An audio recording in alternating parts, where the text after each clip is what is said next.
Picture this, you're an up-and-coming tennis star who just qualified for his first Grand Slam.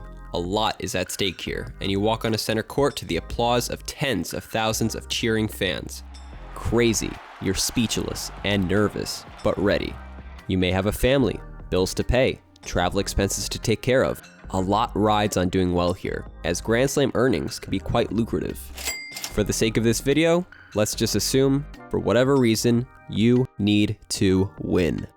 Before you even hit one ball though, you hear the booming megaphone voice announce to the crowd your greatest fear as your opponent walks out.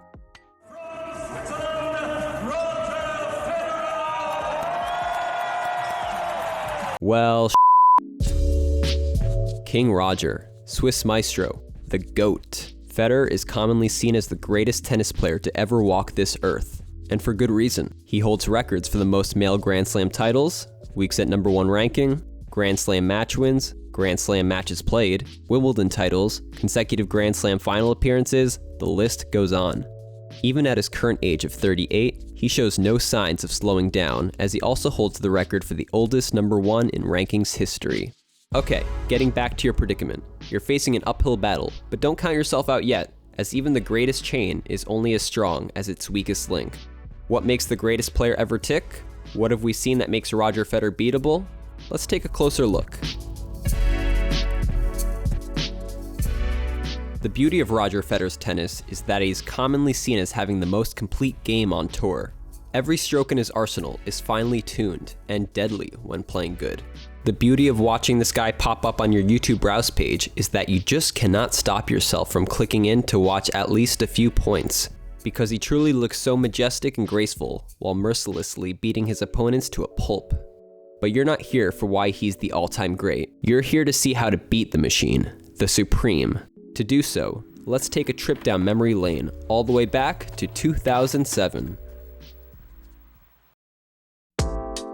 The year started off business as usual for Roger, as he won the Australian Open without dropping a single set and won the following tournament, Dubai Open, in similar dominating fashion. On the heels of an astounding 41 match win streak, he was unstoppable. Until he wasn't. In Roger's opening match at Indian Wells in Palm Springs, California, he was stunned in straight sets by this guy. This is Guillermo Cañas, a 60th ranked Argentine who had only just recently come back into tennis after serving a 15-month doping ban. He actually had lost during the qualifying rounds of the tournament, but was granted a lucky loser spot in the draw due to a last-minute withdrawal of someone else.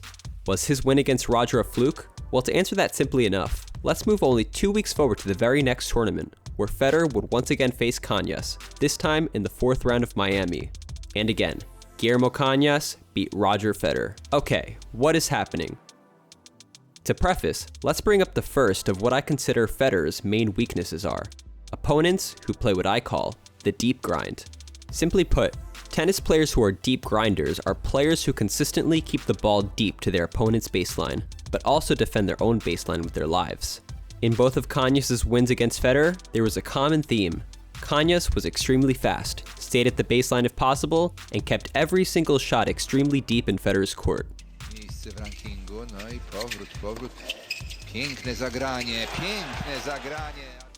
Watch Federer enough, and you'll notice a commonality, the 1-2 punch. His world-class serve and forehand are commonly used to punish short balls and are followed up with volleys to finish points. Cañas recognized this and did everything in his power to counterpunch everything thrown at him, using his speed to return every ball and staying at the baseline to prevent being passed at net. It was so simple, yet crazy enough to work. In recent years, we have seen two players give Federer the most problems, and their names are Novak Djokovic and Rafael Nadal, also who I would consider deep grinders. Against Djokovic, Federer has lost 10 out of the last 13 matches they've played for similar reasons. Novak stays glued to the baseline, has great foot speed, and keeps pressure on Roger by consistently hitting it deep to his weaker stroke. Wait a second, did I say weaker stroke? Oh yeah, about that. At number 2, hit the ball to Roger Federer's backhand.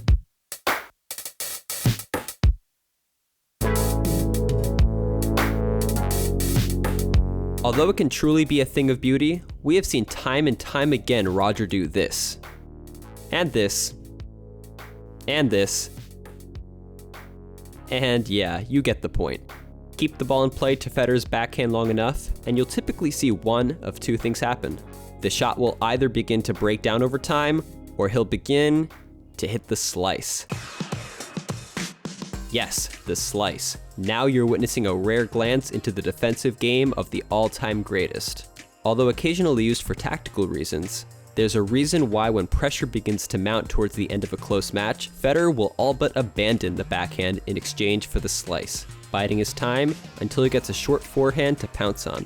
Most players fall for this tactic, but you do not. Once you get to this point, you all but double down on hitting to the backhand. In fact, Roger was having such difficulty maintaining a consistent backhand that in 2017 he switched racket models for the first time in his then 20-year professional career. Are you still convinced of Roger's backhand superiority? Let's take a closer look by pulling up his backhand potency chart against Novak Djokovic. To quickly explain, like we're all 5 years old for time's sake, these stats chart how effective one's backhand is against their opponent during a match by plotting winners, errors, and number of balls hit. A 0 represents a match in which no advantage or disadvantage was resulted from the backhand. A positive number tells us it helped them win more points, and a negative number shows us that the shot may have contributed to their loss. Against Djokovic, we can see clear displays of how often the backhand has let him down during tough matches. If there's one thing we can ascertain thus far about Roger's game, it is that he does not like when the opponent dictates the point's style of play, bringing us to Roger's last hugely frustrating weakness that has disturbed Federer fans since the dawn of time. When doing research for this video, I came across a very interesting statistic. Although Federer leads the professional tour in many categories such as percent service points won, tiebreaks won, etc., one statistic of his lags far behind other lesser players, and that is percent break points converted. Now, a break of serve in tennis is essentially your ability to win a game that your opponent is serving. In professional tennis, this doesn't happen too often in matches, as whoever is serving starts off every point with the advantage due to serving a tennis ball at their opponents at speeds up to 150 miles an hour. Adding to this, a breakpoint conversion is your ability to win that final break point that secures you the break. Breaking your opponent's serve many times gives you the momentum going forward in the match, and most matches are decided by who gets the most breaks of serve. While fellow top players like Nadal and Djokovic top the list in this category, Federer doesn't. Compared to other top players, Federer has been shown to have much more difficulty winning the points that matters. Winning when winning is absolutely necessary. We saw this play out in almost every epic match that Federer has lost, anguished in pain as Roger was 1 point away from securing an almost inescapable lead and blew it. There's a silver lining though, and that's where you come in, you rising tennis star you. Using this, there's no better weapon you can prepare to face Roger than having a strong service game. Using a big serve and heavy opening shot under pressure, being aggressive when you're pushed back, the GOAT will falter, and you'll succeed. So let's say you do all this, play the best tennis of your life, physically feeling great, and Roger Federer falls trapped to all your new tactics. I'll give you about a 1% chance of winning.